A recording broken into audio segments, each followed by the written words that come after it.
Administrator Wheeler, thanks for being here. Under the Trump administration, your leadership at EPA, the United States has become the #1 oil and gas producer in the world while simultaneously improving air quality and water quality.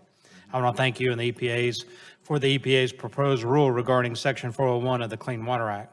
As you're aware, Section 401 of the Clean Water Act gives states a responsibility to assess potential environmental impacts from infrastructure projects that affect navigable waters within their borders.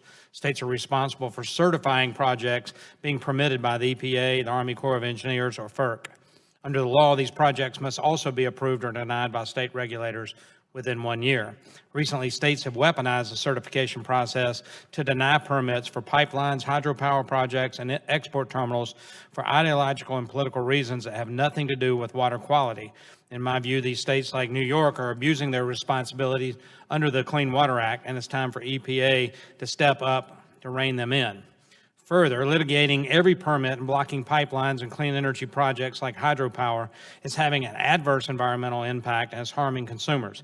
Instead of capitalizing on the American energy renaissance and clean burning natural gas from places like the Bakken or the Marcellus Shale regions without the necessary transportation infrastructure, they're forced to import LNG from our adversaries. New England just had a Russian LNG tanker provide LNG to New England states. That's just hard for me to believe when we have so much natural gas here that states are bringing in natural gas from Russia.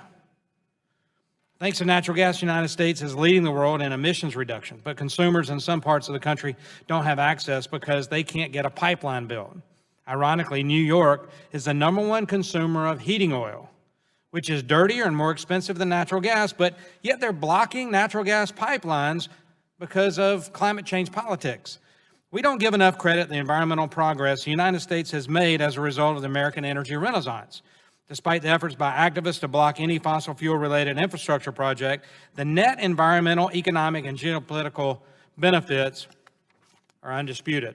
So, Administrator Wheeler, can you update us on the status of the EPA's Section 401 rulemaking? Certainly. We intend to finalize the 401 rulemaking by this summer. And I would point out, I completely agree with you. I think the decision by the governor of New York to veto the pipeline to take LNG, natural gas, from the shale play in Pennsylvania and Ohio up to New England was the worst environmental decision by an elected official in the last 2 years. It's subjecting New England to imports of LNG from Russia. You're right, there's a Russian LNG tanker in the Boston Harbor. It was a year and a half ago. His reason for vetoing that pipeline was because of climate change. If you take a look at the carbon footprint of transporting the natural gas from the United States, Pennsylvania, Ohio, up to New England, it is far less than the carbon footprint of transporting natural gas from Russia across the ocean in tankers. It was a horrible environmental decision, and it was done under the guise of using 401 under the Clean Water Act when there was no impact on clean water, and it was done because of climate change. Yeah, exactly. Congress has many reasons to support domestic energy production and the necessary infrastructure. Why is it so important to get the interpretation of the rule back to Congress's original intent and provide much needed clarity so it is not weaponized to block projects? So how does this rulemaking simultaneously promote environmental stewardships while also providing the legal certainty to energy infrastructure projects? What we do is we require this under the Clean Water Act, and this provision actually predates the EPA.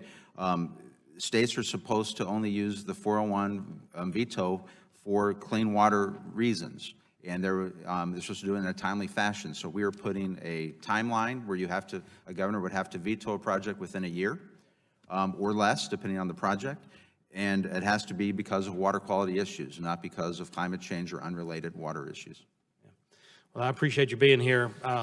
Congressman Flores talked about renewable fuel standards, and I appreciate him doing that. I've long been an advocate of reforming RFS, and I think we need to dramatically increase our domestic production. Get on my soapbox for just a second.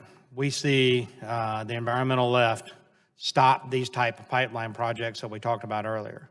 There's one being stopped right now, the Atlantic Coast Pipeline, because it crosses under the Appalachian Trail, even though there's 50-something other pipelines crossing under that trail. because they don't like natural gas because it's fossil fuel. But let me tell you, natural gas has helped reduce the carbon footprint. Good stewardship starts right there in this country. Well, thank you for the work you're doing. And with that, Mr. Chairman, I will yield back.